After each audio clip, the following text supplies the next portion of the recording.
PTI के खिलाफ अदम-ए-एतमाद पीछे कौन था? मौलाना के बयान के बाद नून लीग का जवाबी वार। पीटीआई के खिलाफ तहरीक अदम-ए-एतमाद को सियासी करार दे दिया। मलिक अहमद खान की फजल रहमान के बयान की तरदीद। प्रेस कॉन्फ्रेंस में बोले, किसी के कहने पर तहरीक अदम-ए-एतमाद लाने की बात गलत है। जनरल बाजवा ने तहरीक वापस लेकर इंतखाबात में जाने का कहा। जनरल फैज हमीद अपने बारे में खुद बता सकते हैं। मौलाना जो दावे कर रहे हैं उन्हें साबित करें। मरियम औरंगजेब ने कहा कि झूठा बयानिया टीवी चैनल्स पर चलाया जा रहा है। ख्वाजा साद रफीक ने बानी पीटीआई को सियासी बिगाड़ का जिम्मेदार करार दे दिया। कहते हैं रसाकशी के सबसे बड़े बेनिफिशियरी बानी पीटीआई हैं।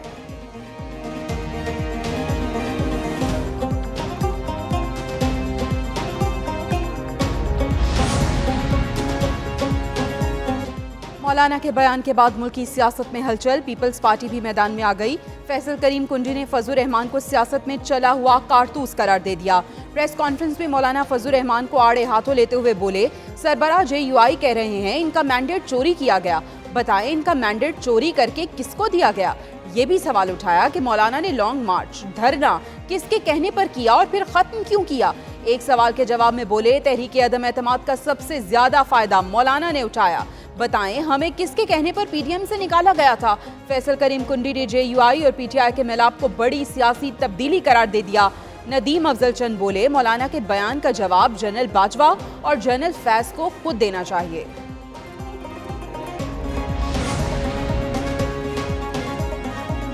नवाज शरीफ को तो हमारे हाथ पांव बांध के हमें पोलिंग बूथ में भेजा गया। इसके बावजूद भी बड़ा धनाटेदार थप्पड़ इनको पड़ा है। तो लिहाजा ये शायद कबूतर उड़ाने ही आए थे। क्या मौलाना तहरीक इंसाफ के हो गए? एक होकर एहतजाज का ऐलान। शेर अफजल मरवत कहते हैं, कल एक सियासी जमात के पास गए थे, वो कोई भारतीय नहीं। इंतखाबात से मुतल्लिक खदशात पर JUI ने हमारे मौकिफ की तायद की। हमें हाथ पांव बांधकर पोलिंग स्टेशन भेजा गया। नवाज शरीफ सिर्फ कबूतर उड़ाने आए थे। उधर बाबर अवान ने बानी PTI को फौरी रिहा करने का मुतालिबा कर दिया। कहते हैं हमारी एक एक करके सीट चोरी की जा रही है।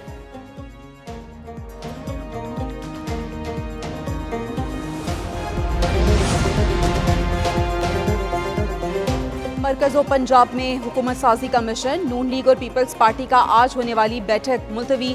मुज़ाकराती कमेटियों के नुमाइंदे कल फिर सर जोड़कर बैठेंगे। इजलास में सिफारिशात को हतमी शक्ल दी जाएगी। जराए के मुताबिक पीपल्स पार्टी पंजाब में गवर्नर और स्पीकर पंजाब असम्बली का मुतालबा सामने ले आई। नून लीग ने बलोचिस्तान में अपनी हुकूमत बनाने में ताउन मांग लिया। चेयरमैन सेनेट के लिए इसहाक डार और आजम नजीर तारड़ का नाम पेश। दोनों जमातों में अदम-ए-एतमाद की वजह से तमाम फैसलों को तहरीरी शक्ल दी जाएगी।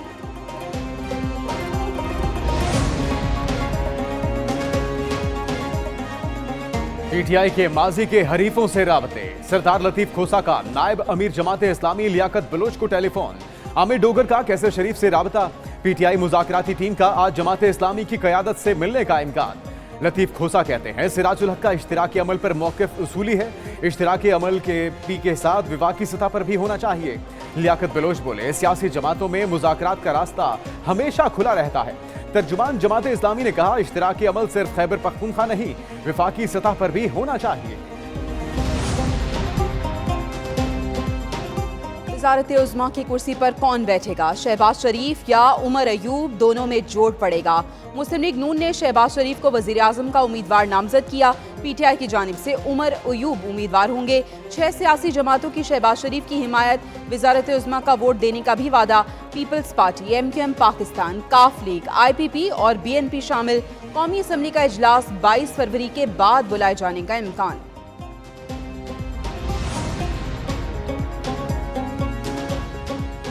नून लीग की नामजद वज़ीर आला पंजाब मरियम नवाज इन एक्शन। ओहदे संभालने से कबल ही इंतजामी उमूर में मुतहरिक।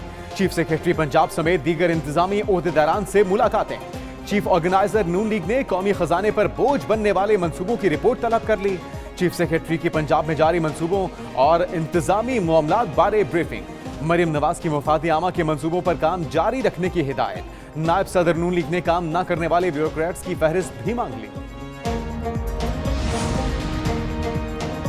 खैबर पख्तूनख्वा में हुकूमत साजी। नामजद वज़ीर आला अली अमीन गंडापुर के पेशावर में डेरे। स्पीकर हाउस में पार्लिमानी पार्टी इजलास तलब कर लिया। PTI के हिमायत याफ्ता 9 मुंतखब अरकान शरीक होंगे। इजलास में खैबर पख्तूनख्वा में हुकूमत साजी पर गौर किया जाएगा। डेप्यूटी स्पीकर और पार्लिमानी लीडर के लिए मुशावरत होगी। सूबाई काबीना बारे भी तबादला ख्याल होगा। नौमुंतखब रुकन सैयद कासिम अली शाह डिप्टी स्पीकर के लिए मजबूत उम्मीदवार हैं।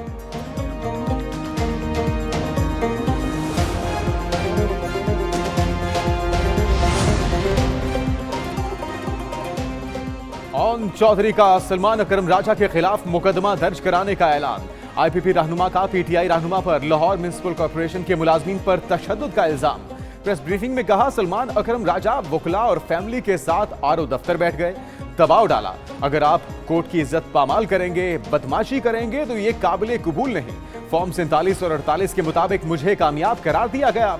जो 45 हम दें वो गलत, जो फॉर्म 45 ये दें वो ठीक।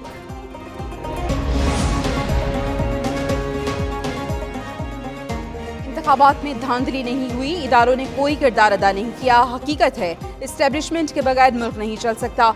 हमारी किसी से कोई लड़ाई नहीं। वोट को इज्जत दो का बयानिया होता तो पार्टी खत्म हो जाती। तलाल चौधरी ने अपनी नाअहली का जिम्मेदार जनरल बाजवा और फैज हमीद को करार दे दिया। एक न्यूज़ के प्रोग्राम जवाब दो में खुसूसी गुफ्तगू करते हुए बोले, पंजाब में वज़ीर आला के मनसब पर मरियम नवाज फाइज होंगी। तलाल चौधरी का तफसीली इंटरव्यू देखिए आज रात 7:03 पर सिर्फ एक न्यूज़ के प्रोग्राम जवाब दो में।